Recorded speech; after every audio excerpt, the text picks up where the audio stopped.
And good morning, ladies and gentlemen from across the Louisiana plain. Welcome to our platform where we are advancing the cause of constitutional conservatism, paying heed to the people's wishes, and slowly but surely draining the Louisiana swamp.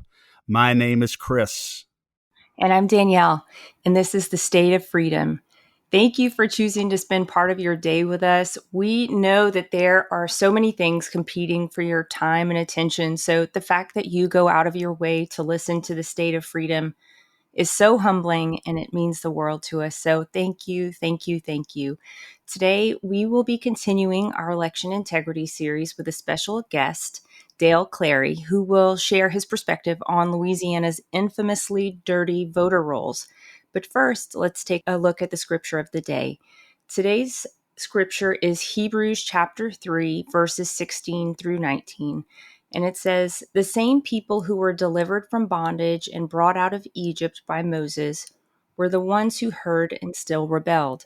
So God swore an oath that they would never enter into his calming place of rest, all because they disobeyed him. It is clear that they could not enter into their inheritance because they wrapped their hearts in unbelief." And this is a strong word and an admonishment by the author of Hebrews. And it reminds us that seeing God's miracles and experiencing his faithfulness and remaining in unbelief is viewed by God as a rebellion.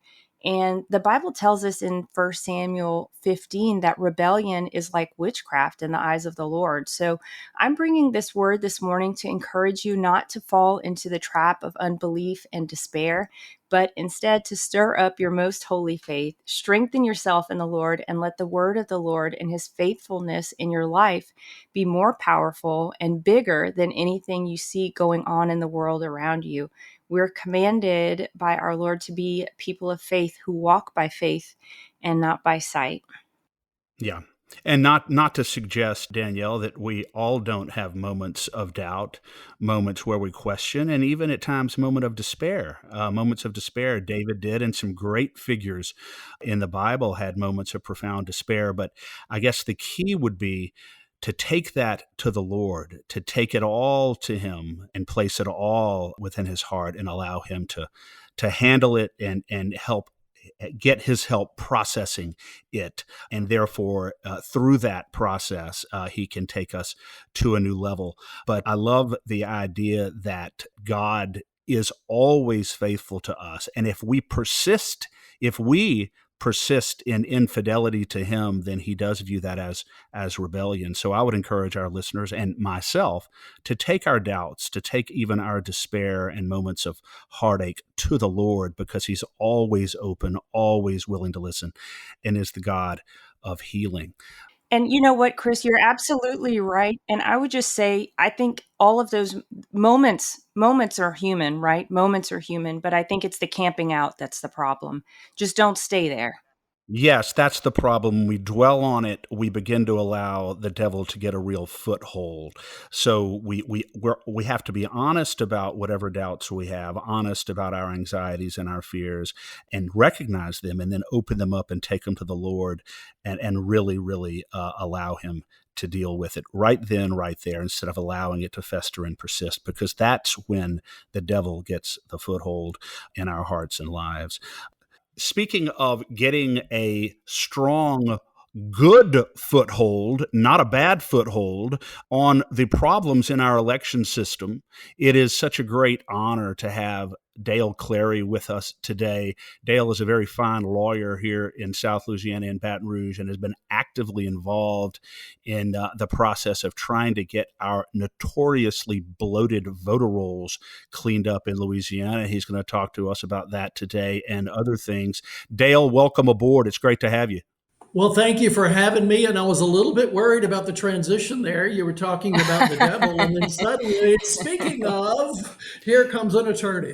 Well, the only foothold that we find acceptable here is the foothold of a very, very good lawyer like you, not a bad one, and who's going to talk to us about the voter rolls in Louisiana. Dale, I got to tell you, one of the big concerns that people in our group have and have continued to have is the idea that we would have hundreds of thousands of people on voter rolls throughout the state of Louisiana who are either dead or have moved out of state or have moved out of the parish in which they live.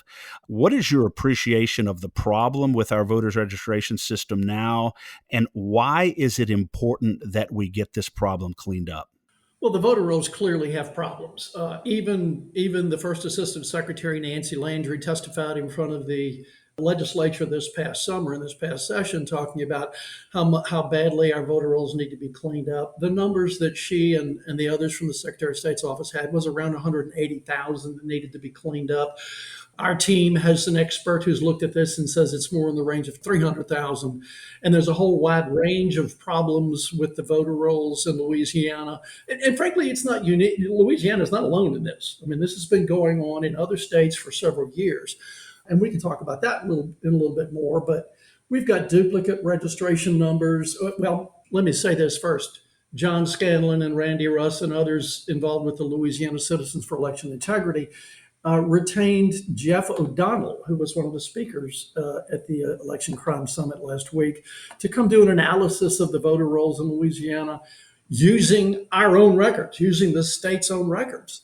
And he found 35,000 duplicate registrations, active 200,000 active voters who haven't voted in quite a long while, 300,000 who have never voted, period. Some voters, a small number admittedly, who are over 110 years old, some of whom voted in the last couple of elections. We all hope to be there someday, right? Right. Uh, yes, indeed. On this side of the ground. Right, yeah. So yeah, on the top side. And then there's some jokes about that. We'll pass those up. He found also that there were some voters, and we have the names of these people, who have registered twice and voted twice in the Wow. November 22 election, 20 and 2020 and 2022 elections.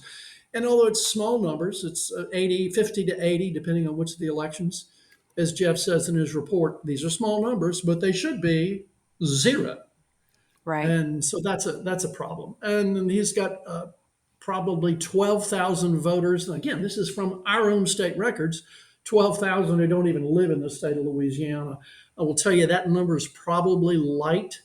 There have been some other analysis by other folks using Postal Service records that suggested that there was as many as 30,000 in Orleans Parish alone. So Yeah. that's a light number, but it's a number. We've got a lot of people with mailing addresses outside of the state and Yeah. some outside the country. And if you put this, Dale, if just to put this in perspective regarding the numbers here, some of these elections, particularly the state rep races, state senate races, and so forth, are often decided by fewer than 1,000 votes, 1,500, 2,000 votes. Some of these races are very close. One of my friends, Senator Franklin Foyle, several years ago, won his state Senate race right here in Baton Rouge by one single vote. And they had to go back and do a recount. And sure enough, he won it by one vote. So the idea that we would have all of these people who are ineligible to be on our voter rolls still there, and the potential for fraud in our voting system that would entail is pretty alarming. Dale, let me ask you this. Why, how specifically? Because some people will ask the question, okay, so we have a lot of people on the voter rolls who shouldn't be there, who are ineligible to be there. What is the connection between that and the potential for fraud in the voting system? Well, what happens is when you've got mail-in ballots and you've got a monitoring of real-time monitoring of election results, which are possible with voting machines, then you've got the ability to infuse fake ballots, fake votes into the election system. I mean, we had like you said earlier with Franklin Foyle, we had a judicial election here just 2 years ago that was decided by 2 votes.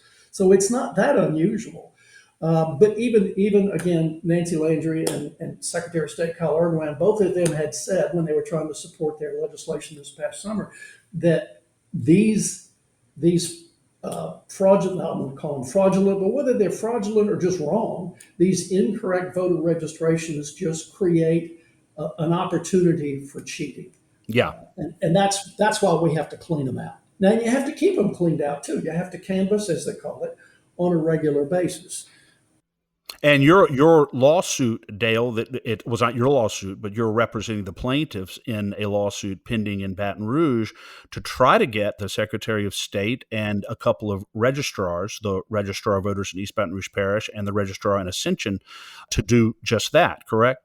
Correct. Yeah, the state's law is pretty clear. It says when a registrar of voters has reason to believe that the registrant, meaning the person who's registered to vote, is no longer qualified, the registrar shall immediately notify the person and take steps. It's called putting them on the inactive voter list, mailing them a card. I mean, they don't always show up at their house or anything, but there is a specific statutory procedure for what they're supposed to do when they have reason to believe that the person is no longer qualified. What our suit says is, here's tens of thousands or even hundreds of thousands of people for which there is reason to believe they are no longer qualified. And guess what? We have their names and their addresses, and we have all of their voting information because we got it out of your own records. We actually have a hearing coming up on this August 31st. The Secretary of State and the two registrars of voters have filed pleadings to say that you can't force us to do this. You can't force us to follow state law to canvass these particular voters. We think we can. Frankly, we think the state law is fairly clear. And let's be clear, Chris, we're not picking on East Baton Rouge Parish or Ascension Parish. Those registrars of voters, I think, are honest, hardworking, good folks. I sat next to Steve Rayburn on the Voting System Commission. I know one of the plaintiffs knows Shandy Board down in Ascension. We're not being critical of them personally. It's just simply a legal question. We believe that the mandamus law in Louisiana and in the election code allows us to ask a court to require them to canvass these particular people for whom there's reason to believe they're no longer qualified to be registered. Yeah. And the result of that would be to sort of purify the voter rolls. And of course, their position is that, you don't have the legal authority to force them to do that. You believe that you do have it. And obviously, we're rooting for the A team. We're rooting for you to get a successful ruling on that, not only for the importance of the ruling in itself, but because of the implications it could have more broadly throughout the state. And let's be clear, nobody's going to get thrown off the voter rolls because of this lawsuit right now. What it does is it puts somebody on the inactive voter list. And there is a procedure in the state election code that if you show up at the polls and your name is on an inactive voter list, you can vote. You're not going to lose your ability to vote. Now, if you don't go vote for 2 years or two regularly scheduled federal elections, then you could get thrown off the voter rolls. But guess what? You can go back and re-register. No big deal. Am I missing something here? But why wouldn't the Registrar of Voters and the Secretary of State want to keep the voter rolls clean? Why do they need to be compelled to do so? You're not missing anything. We're having that same question. Why are private citizens having to spend money on lawyers to compel what seems pretty clear under the state election code? And frankly, I think, well, it would be speculation, but perhaps with an election coming up, there's a lot of political concerns about what this might look like. What it could reveal, I guess. Well, I'm not, maybe that, yes, but also I think, if you're running for a statewide office and we're having this kind of action going on voluntarily, maybe that becomes an issue in the election, and some might not want that to be. That's a great point. Okay, that's very fair. We'll give them that one. We'll give them that one. But let me say in response to that, Dale, that your point about the fact that this effort of yours in the 19 JDC, your lawsuit, is not about disenfranchising any voter. It is simply about making sure that people who are inactive, we know that these are inactive voters, but if they go and try to vote, you're saying that they will certainly be allowed to vote. Yes, the state statute, this election code specifically allows for people who are on the inactive voter list to go in and vote. You show up, and if your name's on the inactive list, there's a procedure that they'll go through at the precinct. You will be allowed to vote.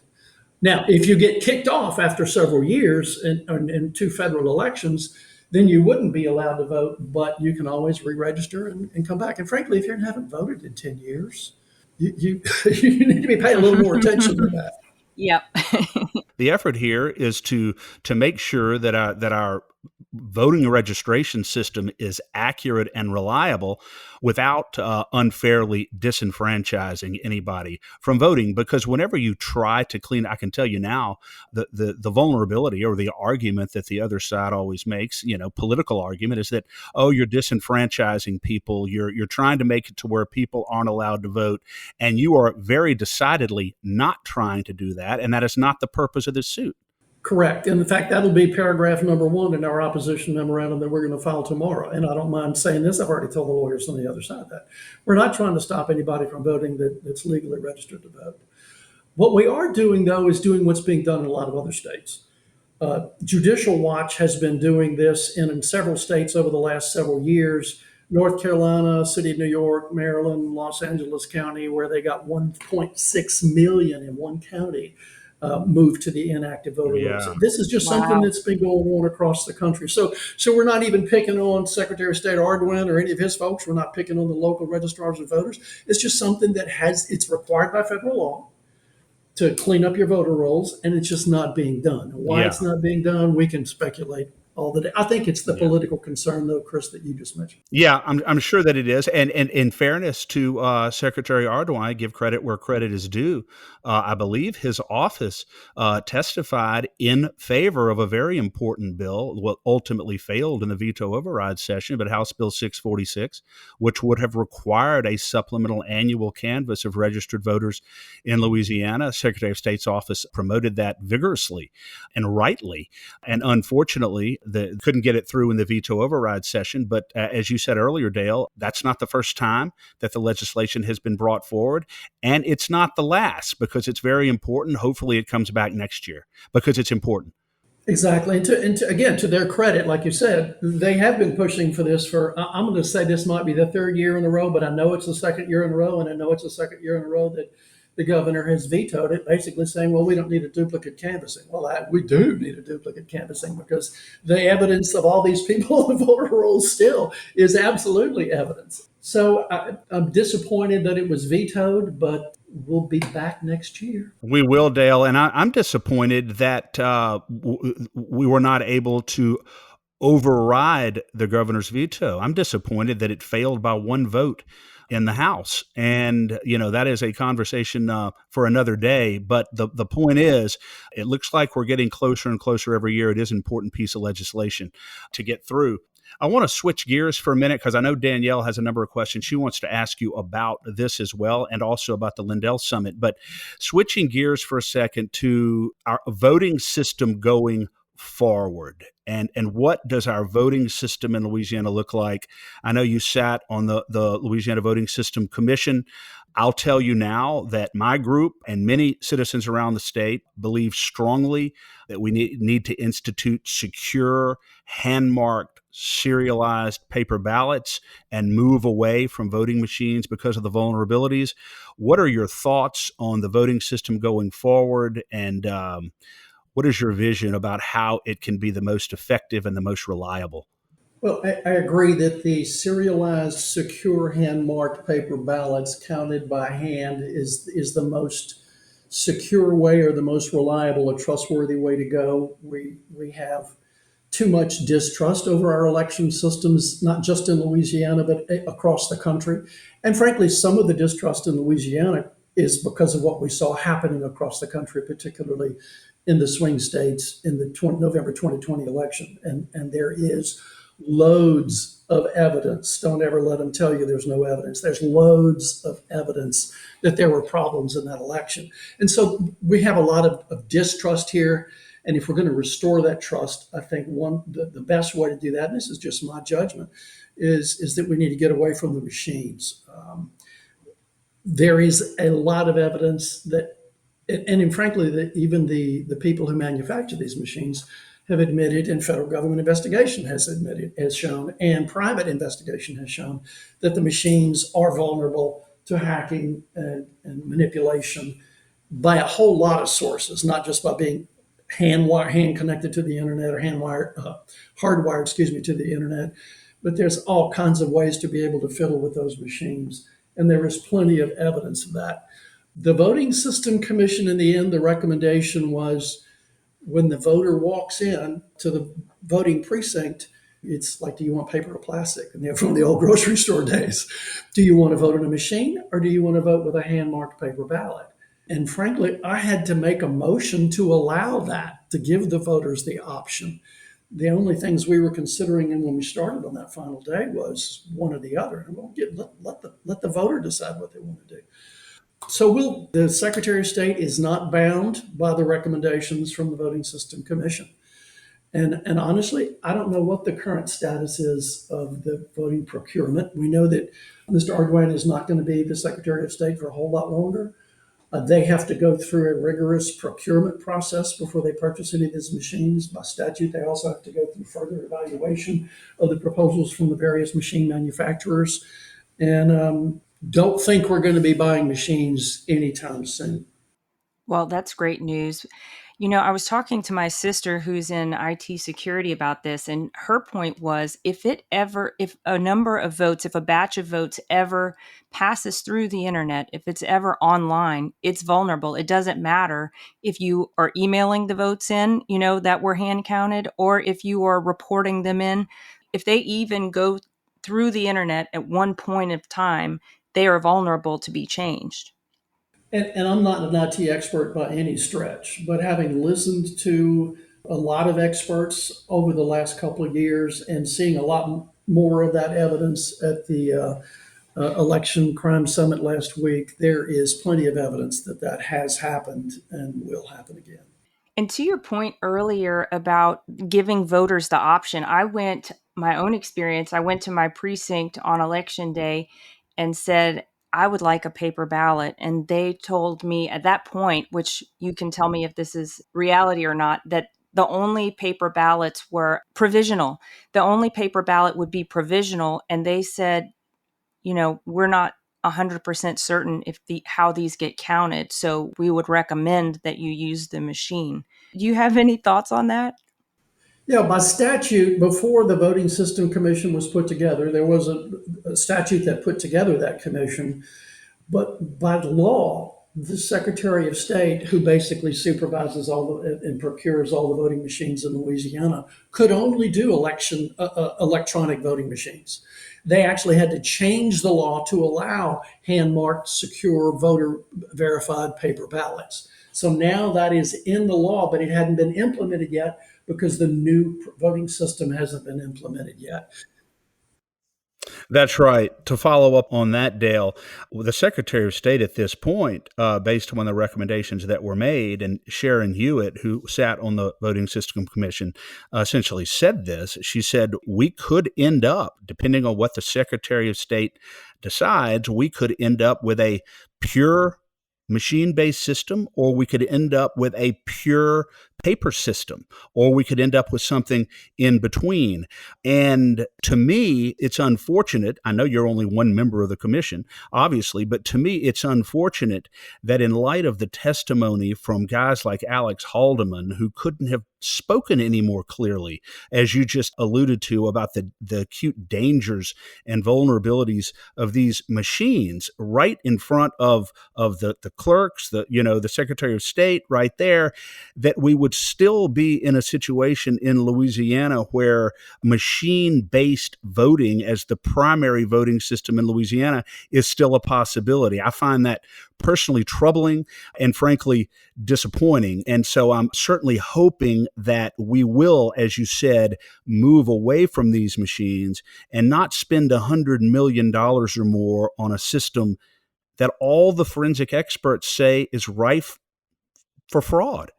Well, the thing we have to know right now, at this point in time in Louisiana, if we buy those machines as a state, you're not going to go back to the hand-marked paper ballots. Once they've spent that money, that's what they're going to do. So we're in a very narrow time frame of, are we going to influence the legislators who have control over this through the election code to implement additional legislation that moves us in that direction. I mean, fortunately, and again, I don't know the exact status of where they are in the procurement of the new voting system machines and the new voting system. I don't think it's going to be completed by the time the new Secretary of State comes on board.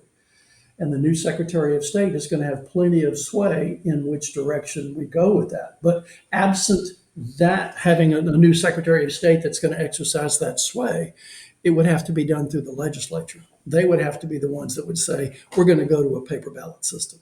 Yeah, that would be because at this point, the Secretary of State could go either way with it, which brings me to this question that I wanted to ask you about. What about the Secretary of State's race now? I told Dr. Russ when he was on the show the other day that I feel like the Secretary of State's race is as important in Louisiana, if not more important than any other race we have because of the issues that we're talking about now.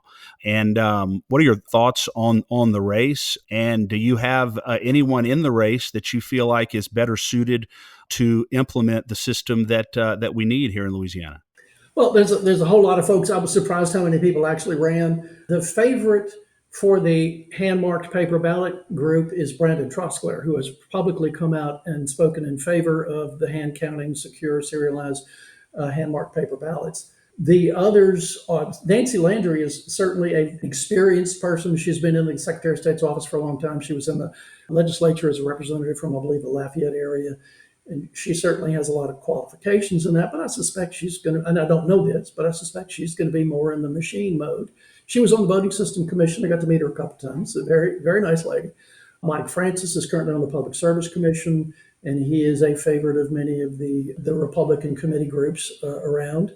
I don't know what experience he has in any of this at all. I know there's a Democrat, Miss Gwen Collins Greenup. I've met her before. She's come to a Convention of States meeting and talk. Very sweet, very nice lady that, frankly, I think whoever is elected probably ought to bring her into their office. I don't know much about the rest of them, but if or obviously Clay Steckschneider is running, and I believe he was the one that was picked by Secretary Hardwin. But if you're in the mode of, I want to go to the hand-marked paper ballots, Brandon Trosclair, I think, is the favorite there. Yeah. What about are you familiar with the demos, Dale, that Dr. Russ is doing around the state regarding the hand-marked paper ballot system that he's promoting? I have seen it done, and it was also demonstrated at the election summit last week. I watched Randy and some of his folks do it one time. I was amazed at how easy it is and how quick it is. Even a lawyer can do it. It's so easy. So. Right. Well, let me tell you what, that's saying a lot, isn't it? Yeah, I was impressed. And I think most clerks, remember, there were a lot of clerks who came to the Voting System Commission saying, oh, no, we could never hand count paper ballots. It'd be days and days and days, and we don't have enough people in there all tired. And by then, you can't start counting until after the voting polls are closed and all that. I don't think they have any idea of how you can actually do this in a simple fashion that gets it done quickly and effectively. And frankly, it's been put together by a group called the Cause of America in Missouri, that's over in Missouri, where they've experimented with it and done a lot of demonstrations and done a lot of videos and have put this out publicly. And I think that's where Randy got together and worked with them. And while you may have to modify it slightly from state to state, I'm amazed at how easy it is and how simple it is. And I just hope that the clerks are not scared of it. I get momentum. We've done this. People say we've done this for years. This is how we do it. We know how we do it. We're good. We're experts at this. But come on, folks, open your eyes and take a look. At least listen. At least look at it, and let's see where we go with it. Yeah. Do you think there's a chance that this could get piloted in the 2023 election somewhere? Is that something that the Secretary of State would be open to, or a registrar of voters could allow in a precinct or in a district? I don't know. It is a great question, and I doubt it. Simply because you'd have to. I'm not aware of any statutory authority to pilot something like that now. Okay. I wonder if they could even do it side by side, like people just cast their vote. Well, that would be maybe dangerous if people cast their vote twice, but to judge the accuracy of the machine versus the paper in a single precinct or something, that could be really interesting. I think what they could do is count, because they do have some paper ballots. I mean, the absentee ballots that come in by paper. could be counted that way, but I think, and don't hold me to this one, but I think first they would have to implement regulations from the Secretary of State's office on how to do that. And I don't sense that the Secretary of State's office has done that. Yeah. It is such a great question, though, theoretically, to actually pilot one in real time with real voters. And that would probably give, to the extent that the resistance to Dr. Russ's system is due to fear of whether it's going to work, fear of whether it's workable, that would go a long way, I think, in allaying some of the doubts and some of the anxieties about it. But Dale, I'm a little bit perhaps more cynical than you are with regard to the reasons why there is this institutional resistance to the secure paper ballots. And I think it's basically because people are simply used to doing things a certain way, and people don't want to change and they fear change. And even in the face of evidence that, look, we've got a serious problem here with our machine-based voting system in Louisiana, the guys who've spent their entire lives studying these systems are warning us, like Paul Revere, that we've got to do something about this. And yet the resistance more and more and more. So, but I do think that we're making some progress on it. Danielle, you got to ask about the Lindell Summit, about the drones. Yeah, I've been dying to hear about this. You've been teasing us the whole time, Dale. Tell us about your experience at the Lindell Election Crime Summit. What were some of the big takeaways? Of course we heard in the news, some drama, but I did watch pieces of it, and I thought that there were some really impactful presentations. So I'd love to hear what your takeaways are, and then if you think there's anything that we can implement here in Louisiana.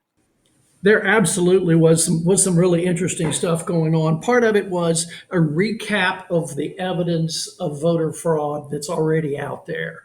If you go to frankspeech.com and go to the Election Summit videos, there are several of them. A couple of them, one of my favorites is the unmasked election fraud, or the other one that's titled Not Connected to the Internet. There's plenty of evidence of that that's on the videos that you can go see. But then also there was an introduction to a lot of the experts who've been fighting election problems for a number of years, including Professor David Clements, who is a friend of Louisiana. He's been here a number of times. We had dinner with him during the meeting last week. He has been very helpful to Louisiana and other states across the country, and has undergone a lot of personal sacrifice. They go after these experts. The other side challenges their ability to teach, their ability to practice law, and they're really brutal to him. Dr. Douglas Frank, who's also been here in Louisiana, who's also met with Secretary of State Collard Wynn.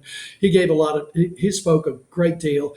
Jeff O'Donnell, one of the experts, the expert who's provided us information for the voter roll suit here in Louisiana, and then just expert after expert after expert of people who've been doing this for a while, some of whom just started after the November 2020 election, but some of whom have been doing this before. So there was a lot of discussion about here's the evidence, here's the people who were doing the investigation.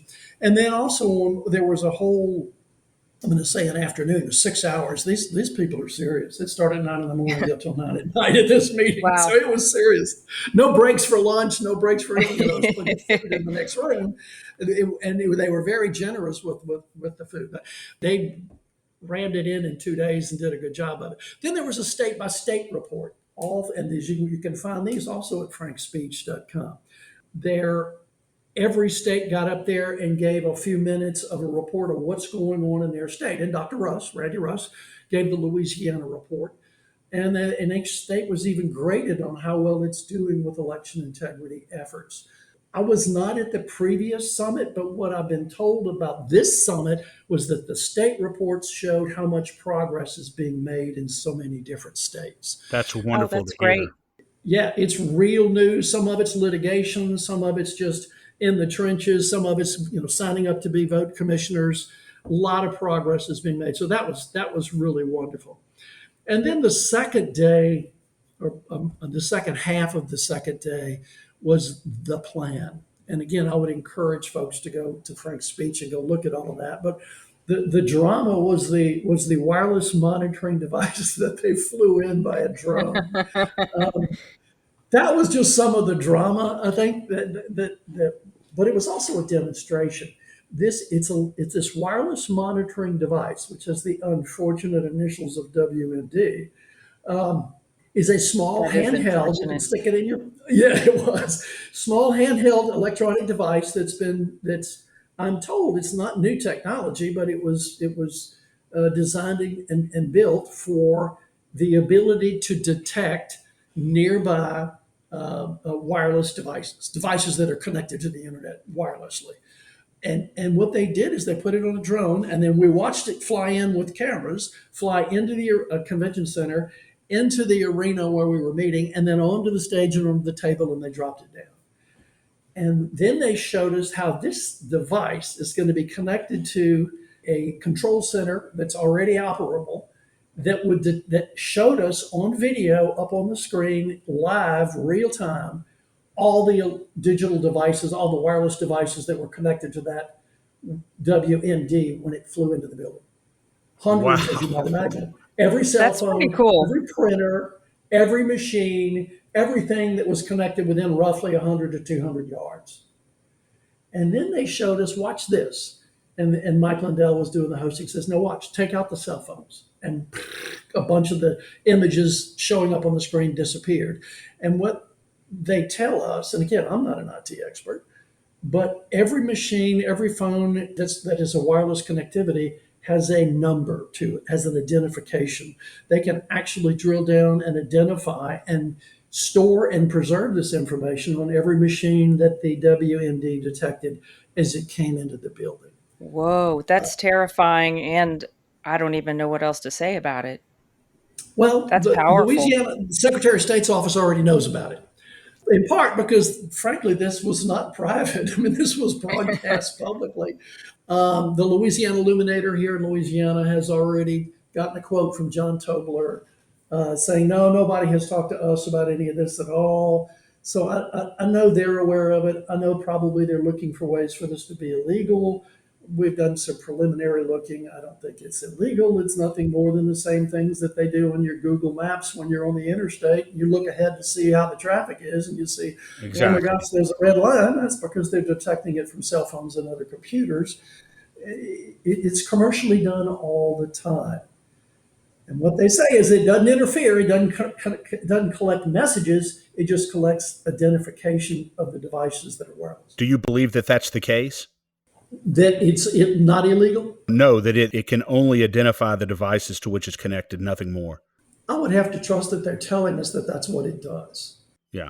Yeah, I find that really, really interesting what you just said. And as Danielle said, potentially terrifying, but at least it's out there. People are aware of it. And that is certainly a start to be aware. Well, no, there's two ways to approach it. You either can go to your local election official with one of these things and say, hey, I've got this. I'm going to come to vote and I'm going to carry it in there. I'm going to tell you what I'm doing. I'm not trying to hide anything from you. I'm not picking on you. But let's find out together whether or not these machines that they tell you are not connected. And if they're not connected, fine. If they are connected, now we know. Or you and that's that frankly, that was the way that Mike Lindell was promoting it. But I think some of the discussion also was just go to vote, put it in your pocket, and let it do its work, and all that information will be transmitted to the command center. Yep. Wow. Dale, final question here, and then I'll see if Danielle wants to close us out. It seems like when you're having fun and you have a really interesting guest like you, the time just flies by. But since all of the efforts regarding election integrity, even though there are certain disagreements within that movement, all of the efforts were born from suspicion regarding the 2020 presidential election, and that's very common knowledge. The argument is that there was no fraud in the 2020 election. Everything was on the up and up, and it was the most secure election in history. I want to give you just a brief opportunity to talk about why that's not the case. Well, what I would strongly encourage anyone who has any doubts whatsoever is to go to frankspeechbot.com and go look at the videos of the election summit that was done this past week. There are mountains and mountains of evidence that there was stuff that was done wrong. And I will also tell you the most recent book that I found. It's called The Parallel Election: The Blueprint for Deception, put together by two election commissioners in Pennsylvania, in that key state, and they go through that chapter and verse and name and even have pictures of some of the people and what they saw and all the illegal stuff that they saw in just that state. Go look up Dr. Frank. Go on the internet and look up Dr. Frank and see all the work that he's done. Go to causeofamerica.com and I'm sorry, causeofamerica.org. Look at all the evidence that's there. The scary thing is that courts refuse, for us as lawyers, courts have refused to look at the evidence. Media has refused to look at the evidence. When you have that level of refusal, you have to ask why. What are you afraid of? Why won't you at least just look at it? And then let's face it together. But that's not what's happening. And the more you refuse to look at it, the more you're giving reason to those people to believe that there is something dishonest in the elections in America. Yeah. And maybe I'll just try and tie this back into our own Louisiana Constitution. As we were discussing before we got online, the Louisiana Constitution says that every vote shall be counted publicly, I believe. How does that tie in with these machines in your view? How does that tie in with the future of the state's election system? And how can we kind of square that with what's been going on? That's a really great question. Article 11, Section 2 of the Louisiana Constitution that's been in place since 1974 says, quote, ballots shall be counted publicly, end quote. So the question to anybody who's relying on a voting machine is, how do you know that what the fingers tapped on the front of the machine is the same thing as what came out the back of the machine? Yes. That's such a great question. And the question is made even more pertinent by the fact that the internal codes of these machines, the internal networking of these machines is considered proprietary, and people are not even given access to them, if I understand that correctly, Dale. That's correct. That the vending companies, the voting machine companies, don't give out that information, not just in Louisiana, but elsewhere across the country.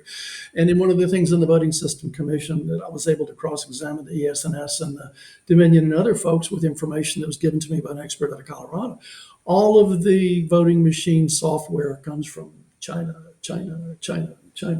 Gosh. And so there's reason to doubt. There's reason to have questions about that. But so the good thing about that, though, is the interesting thing from a legal standpoint is the use of those machines public counting of the vote, of the ballots. You're not, when you look at the back of the machine, what poops out the back of the machine is not the ballot. So Right. that's what's being publicly counted. There's also probably some questions regarding even on the paper ballots that we do have, the mail-in ballots. How are those counted? I think there's some questions about whether or not those are being counted publicly. So that's probably going to be the next iteration of legal questions. Yeah, Exactly. the next constitutional challenge that we're looking at here. That's a great point. Dale, I have to tell you, it has been such a pleasure to have you on the show today. You got to make a promise to Danielle and I that you're going to come back on and talk to us about the new developments in the lawsuit on the voter rolls right here in Baton Rouge, because that's such an important issue, getting these voter rolls cleaned up. And we want to have you back to discuss that as well. Any final words from you today before we let you go? Oh, no, I am honored to actually be in this position. I am honored to have been asked to get involved in this. And it's just something that, I believe that we're all supposed to be doing. And this is just my little piece of what we're supposed to be doing. So I'm excited and honored to be able to be involved in this. And I would love to come back and give you all an update later on. Thank you for coming on. Have a great day, sir. God bless. Thank you. God bless y'all. Take care. Chris, I love that he's fighting for us. Absolutely. And in court right here, and he explained very clearly why having clean voter rolls is important, and how he's not disenfranchising anybody through this effort to just make sure that the people who are on our voter rolls should be there, and people who are legally ineligible to be on the voter rolls should either be in inactive status or they should be removed, one of the two, because it diminishes the grand opportunity for fraud in Louisiana. And I can't wait. I hope that suit comes out well. I hope the judge does the right thing on it. I hope so too. And Chris, I just have to say it really is stunning to me that there needs to be a lawsuit to compel the registrar of voter I guess there's two registrars of voters involved in this, and the Secretary of State's office to do, basically clean out your pantry, do the job that protects the voter rolls, that keeps our house clean. It's just stunning to me that a lawsuit's required for that. Yeah, it's unfortunate that you have to put forward a lawsuit in order to get public officials to do their job. And this is simply their job, to safeguard our elections, to ensure the reliability of our vote, to clean up our voter rolls. This is their job. And, it's unfortunate, but hopefully they will be forced to do their job through this mandamus, and we'll move forward. I thought that what Dale said about the security of the voting system, about the secure hand-marked paper ballots, and that Brandon seems to be the only one who has a real grip on that issue, which is basically what he was saying. I am very, very pleased to hear that. And, we're going to move forward and continue to try to support Brandon in his run. Yeah. And as a tease to our listeners, we will be having Brandon Trosclair on the show very shortly. We're really looking forward to hearing his perspective. I know we've been saying a lot about him, but now it's time for us to hear directly from him about his vision, about what it is he plans to do as Secretary of State. So we'll be hearing from him later this week. He is going all over the state and talking about his vision for the state with secure hand-marked paper ballots, cleaning up the voter rolls. And we can't wait to have him on the show very shortly and very soon, as you said. Danielle, I also want to take an opportunity to thank our many listeners across Louisiana for supporting, subscribing, and listening to our show, for donating, advertising to our show. The State of Freedom, Danielle, is a voice for constitutional freedom in Louisiana, and we will continue to expand and continue to be that voice. That's the commitment that you and I made at the very beginning, and I am delighted to report that each day we are growing and expanding thanks to the support of our many listeners. Yes, and to support us with a financial gift or a monthly subscription, you can go to freedomstate.us. Our payment processor is glow.fm, so it'll take you to a third-party site where you can give a one-time gift or make a subscription. But thank you so much for those who have done so already. Your gifts mean so much to us, and it helps us to keep going and to keep expanding. Also, if you're interested in advertising, just shoot us an email at info@freedomstate.us, and we can get you all of the details you might need. We cannot do it without the citizens of Louisiana partnering with us as we move forward, and we will continue to move forward each day to preserve the state of freedom in Louisiana. Yes, we will. Have a great day, Chris. Thank you so much. Bye. Thanks for listening to The State of Freedom. To stay on top of all the calls to action we mentioned today, just check out the show notes for the episode. If you'd like to support the show financially, visit our website at freedomstate.us. If you'd prefer to give by mail, you can send a check to The State of Freedom, LLC at P.O. Box 861, Berg, Louisiana 70343. If you own a business in Louisiana and are interested in supporting our show by advertising, please email us at info@freedomstate.us. To get involved with Louisiana Citizen Advocacy Group, visit lacag.org, LACAG.org, or email Chris at chris@lacag.org. If you're enjoying the podcast, please subscribe and share it. Give us a 5-star rating in the reviews. Thanks again, everybody. We'll see you next time.